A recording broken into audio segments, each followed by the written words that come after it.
ពុកម៉ែមានបងប្អូនតគ្នាដែលតាមដាននិងទស្សនានៅវីដេអូរបស់ខ្ញុំបាទនៅក្នុងពេលវេលានិងគ្រាឱកាសថ្ងៃនេះខ្ញុំថនសុជានឹងមានវីដេអូខ្លីមួយដើម្បីចែករំលែកដល់បងប្អូនទាំងអស់គ្នាដែលតាក់ទងទៅនឹងការរកប្រាក់ចំណូលនៅក្នុង YouTube ចឹងមានបងប្អូនខ្លះក៏ចង់ឲ្យខ្ញុំធ្វើវីដេអូចែករំលែករាល់បទពិសោធន៍ដែលបានចេះហើយក៏បានជោគជ័យខ្លះដែរអំពីការរកប្រាក់ចំណូលក្នុង YouTube យើងដឹងហើយថា YouTube គឺជាបណ្ដាញសង្គមមួយដែលយើងធ្វើការផុសវីដេអូចូលទៅដើម្បីសាងប្រាក់ចំណូលជាមួយក្រុមហ៊ុនផ្ទាល់តែមុននឹងយើងបាននៅប្រាក់ចំណូលអស់ទាំងនោះយើងត្រូវតែធ្វើវីដេអូដោយខ្លួនឯងជាពិសេសគឺរកវីដេអូណាឬក៏ content ណាដែលយើងចេះពិតប្រាកដហើយយើងថតផ្ទាល់ខ្លួនឯងគឺហាមយកវីដេអូអ្នកដទៃមកធ្វើជាកម្មសិទ្ធិរបស់យើង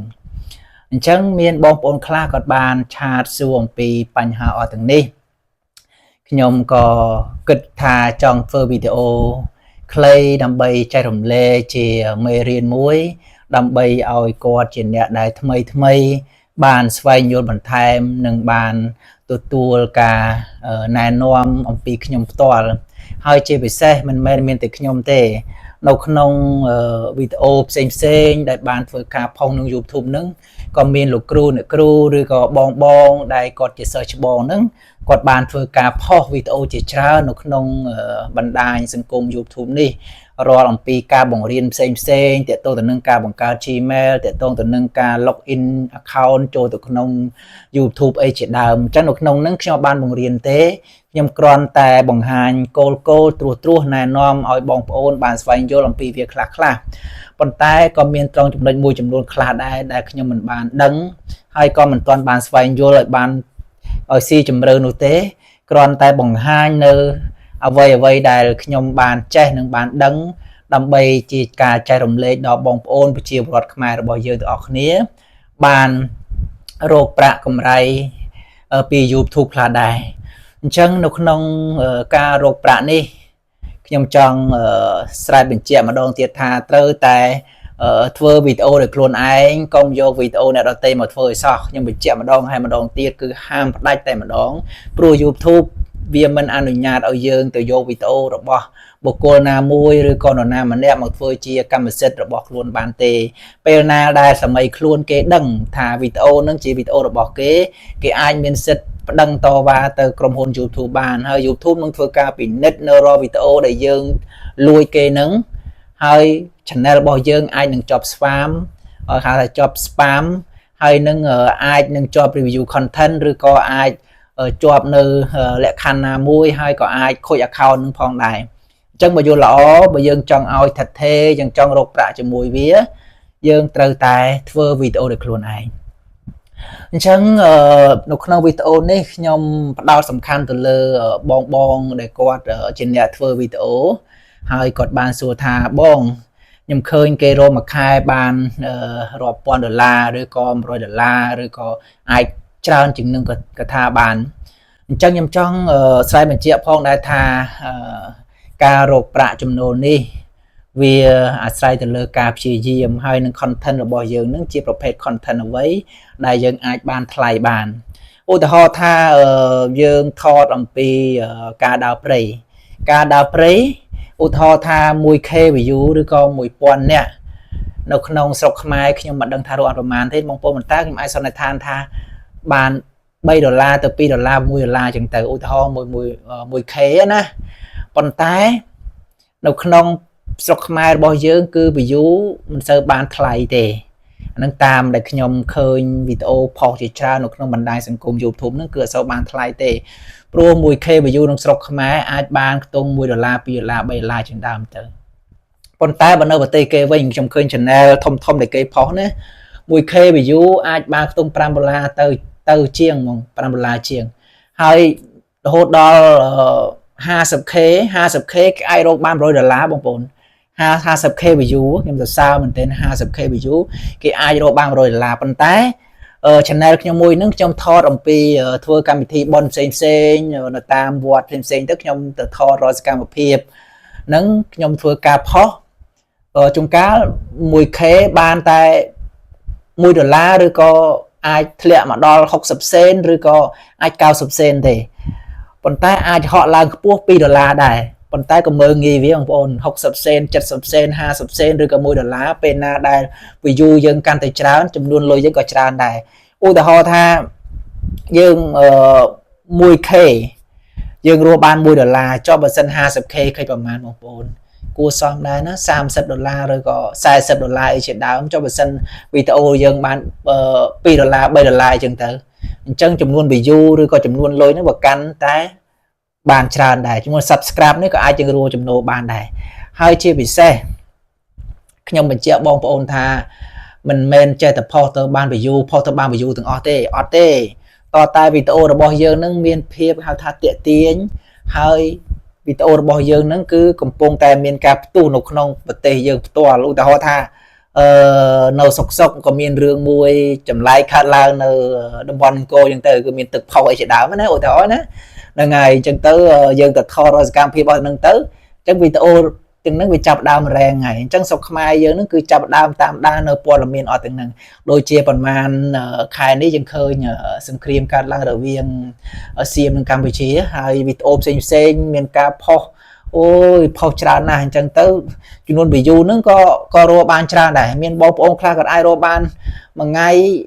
video sam sai sập khe nữa mà rồi khe miền này 50k chẳng tới tam video bò qua lọ miền nè tam đang trà YouTube nó cứ rồi đầu tại mà đỏ nè chẳng trong sai mình chia tha chấm luôn bị du được không sọc mai sau ban tầm lại thay hai nâng chấm nói mùi tiết cứ bên này chỉ cầm chẳng bò ông khai còn mơ video tới có khi bên này chỉ cầm lâu rồi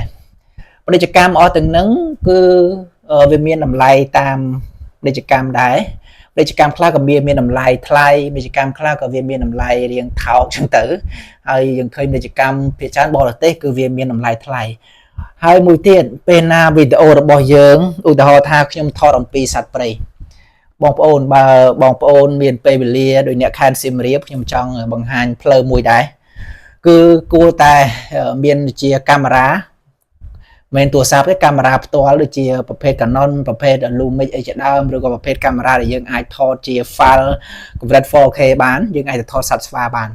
អញ្ចឹងថតសត្វស្វានេះខ្ញុំក៏មានមិត្តភ័ក្តិមួយដែរដែលគាត់ជាអ្នកថតសត្វស្វាហើយគាត់បានប្រាប់ខ្ញុំថា 1K view បានចំនួន $3 ដែរ$3ជាងដែរអញ្ចឹងបើសិនចំនួន view កាន់តែច្រើនចំនួនទឹកប្រាំក៏កាន់តែច្រើនដែរអញ្ចឹងសត្វព្រៃវាហៅថាអ្នកមើលនៅបរទេសគឺវាមានតម្លៃថ្លៃជាងបងប្អូនខ្មែរយើងមើលបើបងប្អូនខ្មែរយើងមើលអត់សូវបានប្រាក់ចំណូលច្រើនទេប៉ុន្តែក៏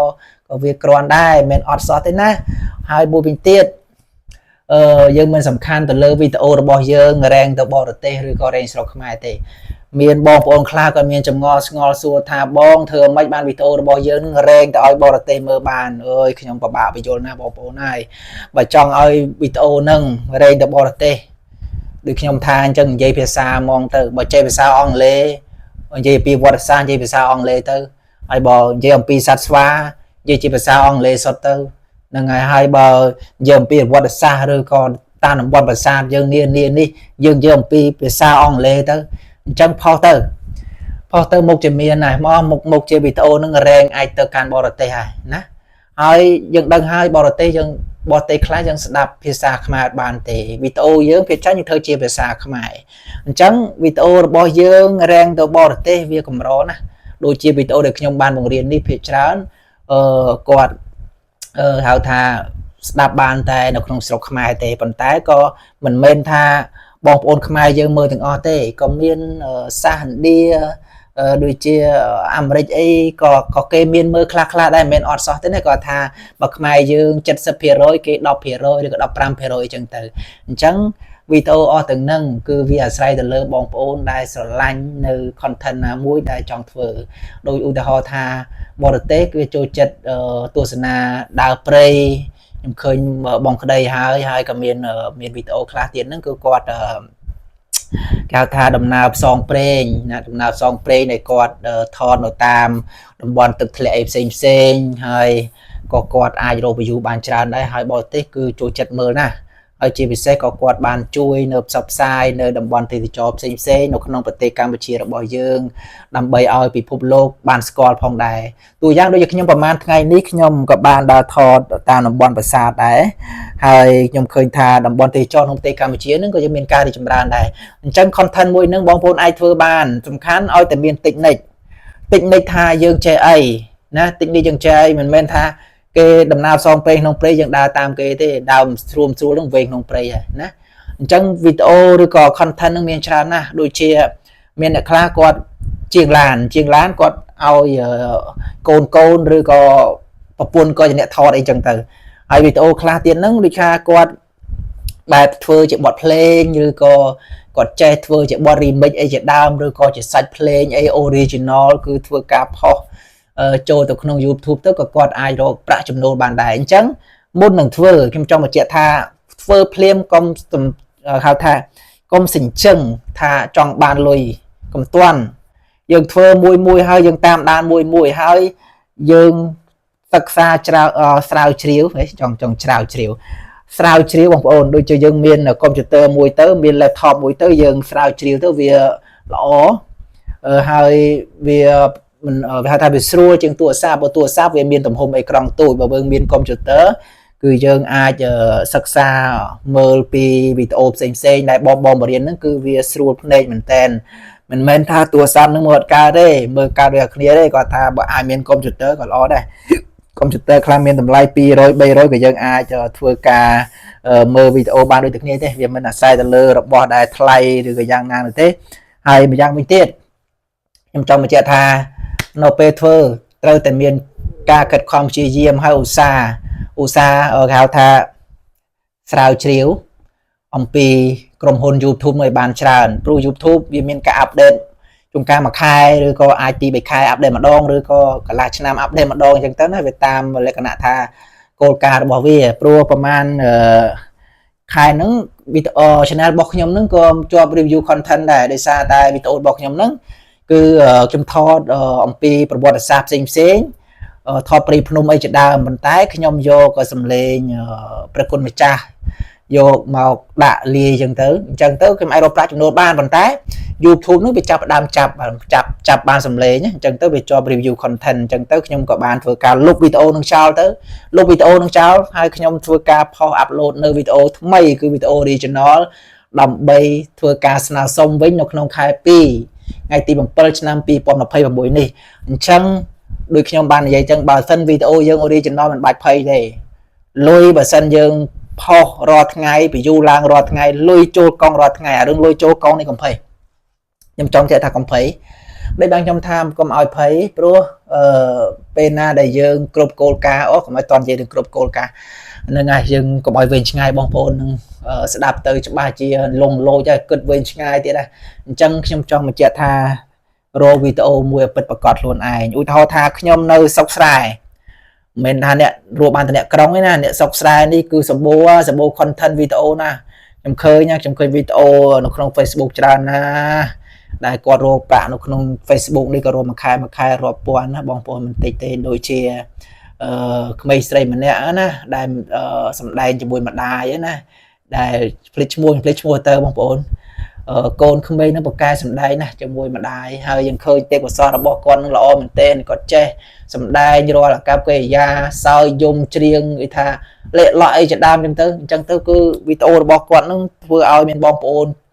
មានការចាប់អារម្មណ៍មែនទែនអញ្ចឹងបងប្អូនខ្លះដែលគាត់មានលក្ខណៈជាក្រុមយើងគិតថាចាប់ពី2ឡើងទៅមានចាប់ពី2ឡើងទៅឧទាហរណ៍ថាយើងមាន2នាក់អញ្ចឹងយើងអាចពិភាក្សាគ្នាដើម្បីរក content ណាមួយដើម្បីធ្វើវីដេអូដើម្បីរកប្រាក់បានហើយបងប្អូនខ្លះគាត់សម្ដែងជាសាច់រឿងអញ្ចឹងសាច់រឿងយើងម្នាក់ឯងពិបាកសម្ដែងណាបងប្អូនតើតែមានគ្នាដូចជាចាប់ពី2ឬក៏3 5នាក់ឡើងទៅឬក៏6 7នាក់អញ្ចឹងណាតាមសាច់រឿងរបស់យើងអញ្ចឹងទៅដូចជាសាច់រឿងខ្លះទៅត្រូវការម្ដាយសាច់រឿងខ្លះត្រូវការពុកកូនអីលោកអ៊ំលោកពូលោកមីងអីជាដើមអញ្ចឹងទៅអញ្ចឹងអ្នកបង្កើតសាច់រឿងបែប content original នឹងខ្ញុំជឿជាក់ណាគឺរកប្រាក់ចំណូលបានច្រើនប្រសិន view ក៏ច្រើនដែរដែលខ្ញុំតាមដានប្រសិនបើ វីដេអូរបស់គាត់កាន់តែល្អមែនទែនបងប្អូនជួនកាលមួយថ្ងៃគាត់អាចរកបាន 50k ឬក៏ 30k ចុះរហូតដល់មួយខែគាត់អាចរកបានប្រហែលច្រើនមែនទែនបងប្អូនច្រើនអាចដល់300 view ឬក៏អាចចូលដល់ M ក៏មានដែរអញ្ចឹងតាមប្រភេទវីដេអូដែលធ្វើការផុសទៅមានអ្នកតាមដានទស្សនាច្រើនហើយក៏ចំនួន view នឹងក៏មានការកើនជាលំដាប់ផងដែរអញ្ចឹងវីដេអូខ្លីនេះខ្ញុំបានបញ្ជាក់ម្ដងហើយម្ដងទៀតថាត្រូវតែរកនៅវីដេអូណាមួយដែលខ្លួនឯងពេញចិត្តនិងស្រឡាញ់ឧទាហរណ៍ថាយើងមានគ្រួសារប្រពន្ធចុងភៅអញ្ចឹងទៅប្រពន្ធចុងភៅប្តីអាចថតជាវីដេអូប្រពន្ធធ្វើម្ហូបអីជាដើមអញ្ចឹងទៅឬក៏មានវីដេអូបែបកំ pl លេសើជាមួយប្រពន្ធអីជាដើមអញ្ចឹងទៅអញ្ចឹងវីដេអូអត់ទៅនឹងក៏ជាប្រភេទវីដេអូមួយដែលយើងអាចរកប្រាក់ចំណូលបានដែរមិនមែនអត់ទេយើងមើលថែម្ដាយចាស់ជរាអីជាដើមទៅយើងធ្វើវីដេអូអញ្ចឹងទៅអានឹងក៏យើងអាចរកប្រាក់ចំណូលបានដែរអញ្ចឹងវីដេអូទាំងអស់ដែលធ្វើការផុសទៅសុទ្ធសឹងតែរកបានប្រាក់ចំណូលបានទាំងអស់ប៉ុន្តែវាមានវីដេអូមួយចំនួនខ្លះដែរតែយើងមិនអាចរកប្រាក់ចំណូលបានគឺវាមានចំនួនតិចណាស់ដែលយើងវីដេអូខ្លះទៅក៏គាត់ធ្វើការគេហៅថា design thumbnail ណា design thumbnail ប្រភេទដាក់មុខវីដេអូហ្នឹងគឺហួសហេតុប្រហែលក៏អាចជាប់ review content ដែរថ្ងៃខ្ញុំធ្លាប់បងប្អូនជាប់អានឹងឯងយើងថាយើង design thumbnail ហ្នឹងវាហួសការគិតយើងដាក់លើសពេកហើយ